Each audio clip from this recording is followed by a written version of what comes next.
Apakah mungkin, seseorang yang sudah berusia 67 tahun, masih bisa berhubungan intim 2 hingga 3 kali dalam seminggu? Di saat banyak orang seusianya bahkan kesulitan berjalan tanpa bantuan tongkat, ada satu pasangan dari Goa, Sulawesi Selatan, yang membuat ribuan netizen tercengang. Ini bukan sekadar mitos atau karangan. Ini adalah komentar asli dari seorang bapak yang mengaku rutin sarapan bersama pasangannya setiap pagi, hidup rukun, dan tetap aktif secara fisik. Komentarnya sederhana, tapi isinya seperti tamparan untuk banyak orang yang merasa tua itu harus lemah, renta, dan tak lagi bergairah. Bapak ini, usia 67 tahun, mengaku dengan jujur dan penuh rasa syukur. Saya berhubungan intim 2-3 kali seminggu, dan saya juga selalu sarapan pagi bersama pasangan. Semoga kita semua bahagia. Kalimat itu menyiratkan lebih dari sekadar aktivitas fisik. Ia mencerminkan kualitas hubungan, kekuatan emosional, dan gaya hidup yang penuh kesadaran. Bayangkan, di usia senja, masih mampu menjalani hidup dengan penuh cinta dan energi, sementara sebagian besar orang seusianya mungkin merasa hidup sudah selesai. Pertanyaannya, apa rahasia mereka, gaya hidup seperti apa yang mereka jalani, dan mungkinkah ini juga bisa terjadi pada Anda atau orang tua Anda? Nah, sekarang giliran Anda. Dari kota mana Anda berasal, dan berapa usia Anda saat ini? Coba tuliskan di kolom komentar. Siapa tahu, kisah Anda bisa jadi inspirasi berikutnya. Video ini bukan hanya akan membuka mata Anda, tapi juga bisa jadi kunci untuk hidup lebih sehat, lebih bahagia, dan lebih harmonis di usia senja. Tonton sampai akhir, karena kita akan membongkar 3 rahasia gaya hidup yang mungkin jadi penyebab utama kebugaran dan kebahagiaan pasangan ini. Dan kalau Anda merasa video ini penting, bermanfaat, atau mungkin bisa menyadarkan banyak orang, jangan lupa tekan tombol subscribe dan aktifkan loncengnya. Karena kita akan terus hadirkan kisah-kisah nyata yang menggugah dan membuka pikiran. Bayangkan Anda sedang duduk di sebuah warung kopi sederhana di pinggiran kota Goa, Sulawesi Selatan. Di sebelah Anda, duduk seorang bapak yang dengan tenang dan tanpa malu berkata, "Saya usia 67 tahun. Saya masih berhubungan intim, 2-3 kali seminggu. Sarapan pagi selalu bersama istri saya. Hidup kami bahagia." Seketika, Anda mungkin tercengang. Mungkin Anda tersenyum, atau malah diam dalam hati, bertanya-tanya, apa benar masih bisa seperti itu di usia hampir 70 tahun? Sebab yang kita dengar, yang kita lihat, yang sering kita percaya, adalah bahwa lansia hanya duduk termenung, mengeluh sendi sakit, tidak punya gairah, dan hidupnya sudah pelan-pelan menuju akhir. Tapi ucapan bapak ini seperti tamparan halus. Ternyata masih ada yang kuat, bugar, dan bahkan romantis. Selama ini, topik seperti ini dianggap tabu, apalagi ketika menyangkut orang tua. Tapi justru karena ditabukan, kita kehilangan pembelajaran berharga. Banyak pasangan lansia yang sebenarnya ingin tetap dekat, ingin tetap mesra, tapi terkendala oleh rasa malu, oleh stigma, dan oleh pola pikir kuno, yang mengatakan, kalau sudah tua, ya pasrah saja. Padahal, dalam dunia medis modern, telah banyak riset yang menyebut, bahwa kehidupan seksual yang sehat di usia lanjut, justru bisa jadi indikator kesehatan fisik, dan mental yang baik. Artinya, ketika seseorang masih mampu berhubungan intim secara rutin di usia 67 tahun, bisa jadi itu bukan hanya soal kuat dalam arti biologis, tapi juga sehat secara jantung, metabolisme, hormon, bahkan psikologis. Lebih dari itu, ada hal yang jauh lebih dalam yang disiratkan oleh testimoni bapak ini. Adanya kedekatan emosional yang sangat kuat dengan pasangan. Kita terlalu sering menganggap keintiman fisik itu hanya soal nafsu. Tapi kalau Anda perhatikan, beliau tidak hanya menyebut aktivitas fisik itu saja. Beliau juga menyebut satu hal yang sangat sederhana, tapi syarat makna. Sarapan pagi bersama. Kalimat itu menyiratkan rutinitas yang dijaga, kebersamaan yang dibangun dari waktu ke waktu, dan komunikasi yang masih berjalan setiap hari. Bukan hanya tidur bersama, tapi juga bangun bersama. Bukan hanya berbagi tempat tidur, tapi juga berbagi meja makan. Ini bukan pasangan biasa, ini adalah pasangan yang berhasil membangun harmoni sampai usia senja. Dan jangan salah, ini bukan satu-satunya kasus. Beberapa tahun terakhir, penelitian global mulai mengangkat suara para lansia yang masih menjalani kehidupan pernikahan yang aktif dan memuaskan. Di Jepang, misalnya, ada komunitas khusus lansia yang secara terbuka berbagi tips gaya hidup sehat, agar tetap aktif, hingga usia 80-an. Di Eropa, survei menunjukkan lebih dari 40% pria berusia 70 tahun ke atas masih memiliki kehidupan seksual aktif. Tapi di Indonesia, suara itu nyaris tidak terdengar. Kita terlalu sibuk menutup telinga, merasa topik ini tidak pantas, padahal kenyataannya, kehidupan ini tidak berhenti di usia pensiun. Sekarang, mari kita telusuri satu frasa kecil yang tampaknya sepele tapi sebenarnya penuh makna. Sarapan pagi selalu bersama. Sederhana ya? Tapi coba bayangkan, berapa banyak pasangan, baik yang muda maupun yang sudah lansia, yang benar-benar menjaga momen itu setiap hari. Di tengah kesibukan, jarak emosional, bahkan ketegangan rumah tangga, momen sarapan bersama seringkali menjadi korban pertama.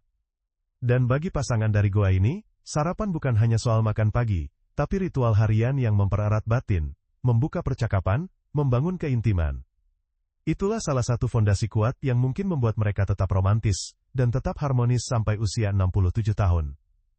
Sarapan bersama adalah simbol. Ia bukan sekadar piring nasi, secangkir teh, atau obrolan ringan. Ia adalah wujud nyata dari kedekatan yang terus dirawat setiap pagi. Bayangkan, dalam sarapan itu ada tatapan mata, ada senyum pagi, ada tanya sederhana, tidurmu nyenyak tadi malam, atau hari ini kamu mau ngapain sayang? Pertanyaan kecil, tapi ketika ditanyakan setiap hari selama puluhan tahun, ia menjadi pengikat yang sangat kuat. Banyak orang yang mengabaikan ini, merasa cukup hidup satu rumah tanpa harus duduk bersama. Padahal justru dari meja makan itulah, komunikasi dan kedekatan tumbuh. Dan dari sanalah, menurut banyak psikolog keluarga, benih keharmonisan suami istri bisa terus hidup, bahkan sampai usia senja. Bapak dari goa ini, memberi pelajaran besar dari hal kecil, bahwa kehidupan rumah tangga yang sehat, tidak dibangun dari hadiah mahal, liburan mewah, atau foto mesra di media sosial. Ia dibangun dari hal kecil yang konsisten, sarapan bersama, obrolan pagi, kehadiran fisik dan mental yang nyata di momen sehat, momen sehari-hari. Dan ketika hal itu terus dilakukan dari usia muda hingga tua, tak heran jika cinta itu tetap hangat, dan tubuh pun tetap kuat. Bahkan, dalam banyak penelitian, pasangan yang menjaga kedekatan emosional setiap hari cenderung memiliki hormon stres yang lebih stabil, tekanan darah lebih baik, dan risiko penyakit jantung yang lebih rendah. Artinya, sarapan bersama itu bukan cuma romantis, tapi juga ilmiah. Lalu, kita kembali pada pertanyaan besar, kenapa banyak orang di usia 60 atau 70-an, merasa hidupnya sudah selesai? Mungkin karena mereka kehilangan momen kecil itu, kehilangan keintiman harian, kehilangan ruang untuk mendengarkan dan didengar, kehilangan meja makan yang dulu jadi saksi cinta, tapi sekarang kosong karena masing-masing sibuk dengan dunianya. Inilah mengapa kisah dari goa ini sangat menyentuh. Ia bukan kisah luar biasa karena kejadian yang langka, tapi justru karena ia menunjukkan bahwa hal-hal yang sangat sederhana, jika dirawat setiap hari, bisa jadi kekuatan luar biasa, termasuk dalam menjaga kesehatan fisik dan kebahagiaan emosional di usia senja. Ketika seorang lansia berusia 67 tahun mengatakan bahwa ia masih bisa berhubungan intim secara rutin, masyarakat langsung terbagi dua. Sebagian takjub, sebagian lainnya tak percaya. Sebagian kagum dan ingin tahu rahasianya, tapi tak sedikit pula yang langsung menghakimi, menganggap itu berlebihan, atau bahkan tak pantas. Padahal, dari sudut pandang kesehatan dan psikologi, justru pernyataan itu sangat penting untuk kita gali. Karena bisa jadi, di balik kemampuan itu, tersembunyi gaya hidup yang selama ini kita anggap biasa-biasa saja, tapi ternyata luar biasa dalam efeknya terhadap tubuh. Mari kita mulai dari hal yang paling sering disepelekan, kebiasaan harian. Lansia yang aktif bukan berarti mereka harus rajin nge-gym, lari pagi, atau ikut kelas yoga, meskipun itu bagus.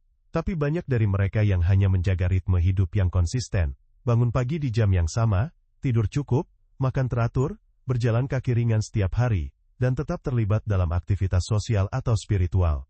Kombinasi kecil ini bisa berdampak sangat besar, bagi kesehatan jantung, otot, hormon, dan bahkan gairah hidup. Tubuh manusia itu ibarat mesin. Jika terus dipanaskan dan digunakan secara stabil, ia akan tetap prima. Tapi kalau dibiarkan dingin, diam, dan tak lagi digunakan, cepat atau lambat ia akan berkarat. Dan jangan lupakan, peran mental dan emosional.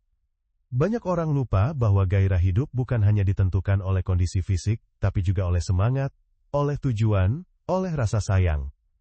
Orang yang merasa dicintai, dibutuhkan, dan memiliki hubungan yang hangat cenderung memiliki kadar hormon oksitosin, dopamin, dan endorfin yang lebih stabil. Ini bukan teori, ini hasil penelitian ilmiah. Bapak dari goa itu, ketika berkata bahwa ia sarapan bersama dan tetap harmonis dengan pasangannya, tanpa sadar sedang menggambarkan kondisi hormonal yang seimbang dalam tubuhnya. Dan hormon yang seimbang berarti daya tahan yang kuat, baik secara imun, energi, maupun vitalitas.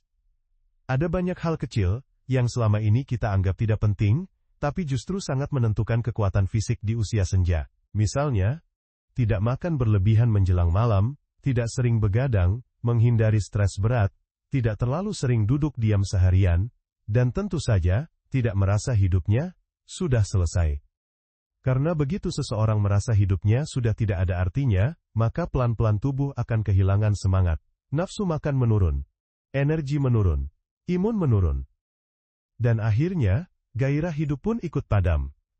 Maka bukan hal aneh kalau banyak lansia di usia 60-an yang sudah mulai menyerah, padahal dengan sedikit penyesuaian pola hidup, mereka bisa tetap seperti bapak dari goa tadi.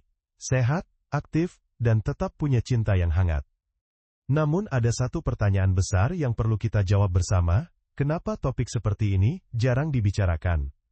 Kenapa seorang lansia yang masih aktif secara fisik, malah dianggap tidak sopan jika membicarakan kebahagiaannya? Kenapa orang tua harus sembunyi-sembunyi jika ingin menunjukkan cinta, atau bahkan sekadar menggenggam tangan pasangannya di depan anak-anak mereka? Inilah salah satu bentuk budaya bisu yang perlahan-lahan membunuh semangat hidup para lansia di Indonesia.